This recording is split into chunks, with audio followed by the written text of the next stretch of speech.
طيب اساس ان احنا نطلع صورة كويسة لل 3D، زي الحالة دي اللي هي الفاينل ريزلت بتاعتها كانت يونيكورن ويت يوترس.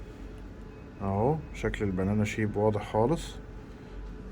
كان اساس القصة دي ان احنا نجيب الاول صورة 2D كويسة لليوترس. يبقى انت لو معرفتش تجيب صورة 2D واضحة جدا لليوترس من الاول، بيزد على حركة البروب بتاعك وانك ترفع الهاندل كويس وترفع وسط العين لفوق شويه وتحط الكاتنج لاين بالظبط على الايه، على الاندومتريوم. يبقى اذا اساس الصوره 3 دي الحلوه ان انت تجيب صوره 2 دي كويسه. اللي ما يعرفش يجيب صوره 2 دي بالنسبه له 3 دي هيبقى يوزلس. يبقى لازم تجيب صوره 2 دي كويسه.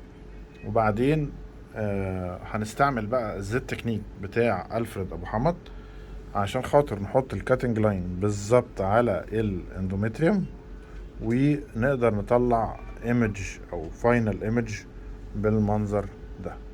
يبقى القصة كلها 2D ايمج كويسة، كاتنج لاين يتحط بالظبط على المكان بتاع الاندومتريوم، وبعدين بعد ما نحط الكاتنج لاين بالظبط على الاندومتريوم، اول ما نحطه هنا وكل ده باستعمال الزيت باتون بتاعي هيظهر معايا الفاينل ايمج بالمنظر ده. اللي هي طبعا هنا انا عامل كويد، كل ما اشتغلت اكتر كل ما هتعرف تشتغل على طول على سنجل ايمج، لكن هنا انا مستعمل الكواد عشان اوريكم شكل الاكس واي والزد، وان انا بحرك بالزد باتون بتاعي عشان اظهر في الاخر دي الفاينل ايمج ليونيكورن ويت يوترس بالمنظر ده. شكرا جزيلا.